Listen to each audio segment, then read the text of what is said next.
Okay, everyone. Vincent, hello. Great to see you. Things are going extremely well. It goes without saying. You want the players to keep their feet on the ground, for the fans to keep their feet on the ground. It must be very difficult, though, when you're going so well. Yeah, but they've been doing so for a while now. I think the players know. We just got to look forward to the next game, and Preston. That's the only thing on our minds, and he'll have his challenges, but the players know what they have to do. What sort of a challenge do you expect from Preston North End, Vincent? Because they're inconsistent. Look, it's a team that's very well organised, probably one of the best defensive teams in the league in terms of how they're well drilled. They can be dangerous on set pieces, counters. They've got a terrific away record, so we're aware of the threat. And for us, it's still about considering the fact that it's still about making it's a turf moor game for us, and that's what matters. That's what's been our strength this season, and we know their strengths, but we still want to do the job at home.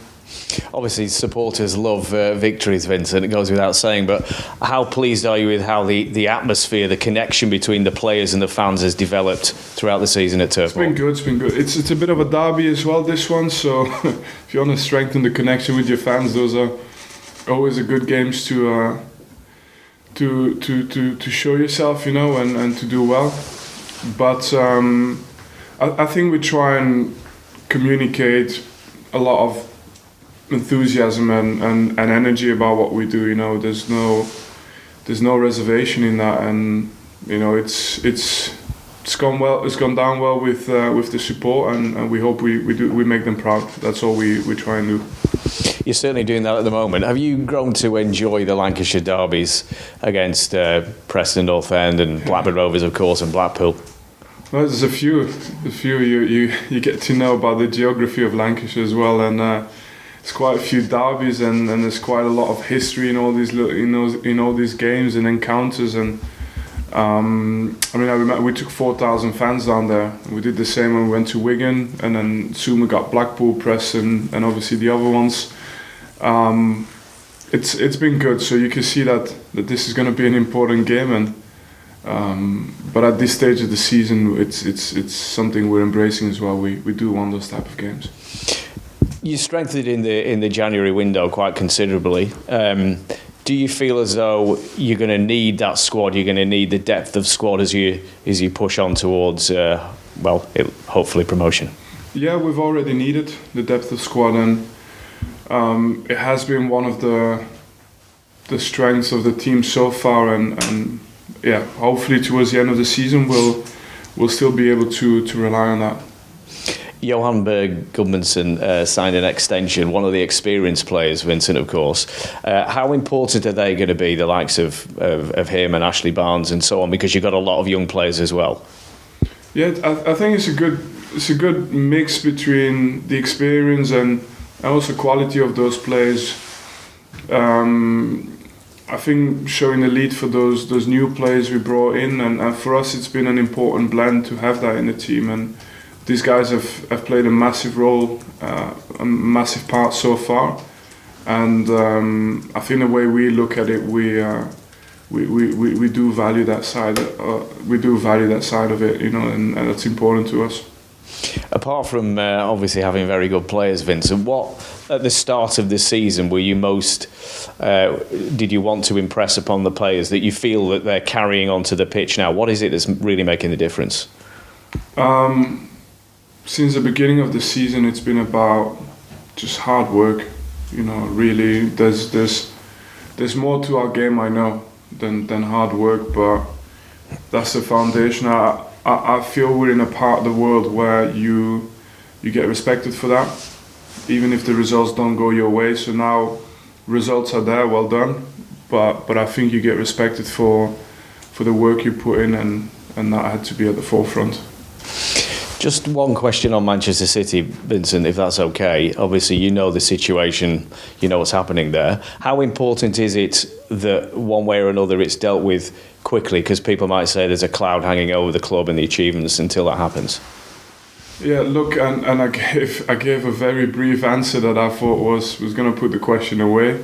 He obviously didn't, but like I said, I've got a crazy fixture list here, game every 3 days. I don't have much to expand on this, you know. I've said one quote who I really believe in. I just get a little bit uncomfortable where when the world of football starts pointing fingers too much, you know. I'm all for the right versus the wrong, and but I've seen this industry for too long now, and you know, it's I would, you know, I'd be. It's a little bit uncomfortable sometimes to watch some of the comments from some of the people in the industry. New manager of Belgium, as you know, finally, Tedesco. What's he going to bring to that job, do you think? I gotta be honest. Do you know what?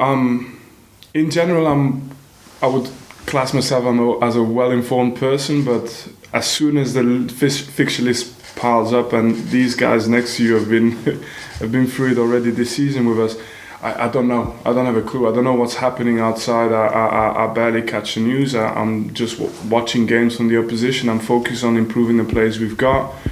It's a job I do, and I don't know. All I can tell you is just the classic things, which is, you know, he's obviously a talented manager because I know his record, and I hope he's going to do well because, you know, it's a beautiful generation and a great team of players he's got. You see, Vincent, that's the focus that has taken you to the top of the league. Thanks. Yeah, thank you. Can I have the mic? Sorry. Sorry, mate. Excuse me. Thanks. Sorry.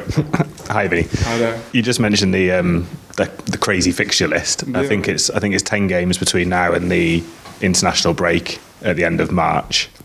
4 games in a row now against top 11 teams, Preston being the first. Just how much of a challenge is that, given what you've undergone already this season in terms of changes in personnel and obviously the hectic fixtures so far with the World Cup break? Yeah, it's something. Look, it's something we're used to now. We've had it many times before this season, but it's like I said before. It just takes a lot of time and energy, and you know, you need to have your focus right. And you know, as soon as the game was over against Ipswich, the next game was the most important one, and you know, everything that's going on in my head right now is Preston related, and I'm sorry, I wish I could expand more on different topics, but at the moment, you know, I can't. This is the way you approach these fixture lists, and I think, and I hope that we can do as well as we did before. You said your focus is on Preston. They've been playing better away from home recently than they have at Deepdale. You see them as a dangerous opponent? Yeah, I do. But my role as a manager is like this: you see every team for what they're able to do and the dangers, the threats they pose, and then on the other side, then later on in the week, you start finding solutions and you start seeing opportunities. So they're a team, like I said, who has this ability to get results, it seems, away from home. But it's the first time at Turf Moor this season, so I'd like to think it's a different place to go and play away. And it's never been an easy game in the Championship, and I don't expect this one to be any different. Obviously, the supporters will be a full house and a packed away end as well. The supporters can play their part as they have done so many times this season. Yeah, they need to. But it's always been the case this season. It's either been the players lifting the crowd or the crowd lifting the players, and there seems to be that good understanding of at least creating momentum out of something. But I'd like to think that our team is up for it. I'd like to think that they don't need a reminder of how important this game will be. That connection between the supporter base and the players is really evident at the moment. Obviously, results help that. Is that one of the things that you've been most proud of over your sort of 9 months here, that you've been able to forge that connection when there was a lot of uncertainty in the summer? Nobody was quite sure how things were going to unfold. There's been a lot of changes at the club in personnel, and you sort of look back on that now and see a real connection between fan base and squad. Yeah, I mean, it was there were really uncertain times in the summer, and but I was sure of one thing, that if you could have a team that shows lots of energy, lots of, like, a brave team as well, with a healthy dose of aggressiveness throughout the squad. I felt that would resonate with the fan base before even results would come, and I hope that's what's happened. I wouldn't like to. I wouldn't like to take anything away from the other side of our game, but I really love the fact that we can, we want to play and we want to create from when we have the ball. But if it's not possible, we're happy to say to the other teams, okay, what are you going to do with the ball then? And to go after them. It always works well in England, rather than say pressing, say just get after them. But we do like getting after people as much as we like having the ball. There's no distinction. I was just going to ask you one on Anas Sorare as well. Yeah. I think you sort of said he'd come back a superstar after the World Cup in terms of his reputation, and obviously going back to a homecoming in his home country with Morocco. Just how much has he developed? How quickly has he developed, and what do you sort of see areas in his game that can still improve? I mean, he's a kid. He's still a kid to me, and he's improved a lot from where he was 3 or 4 months ago.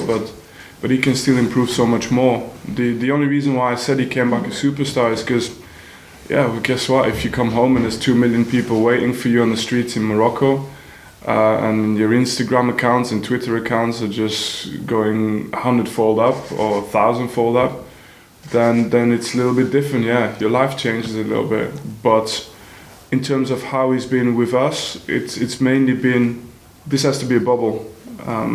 It doesn't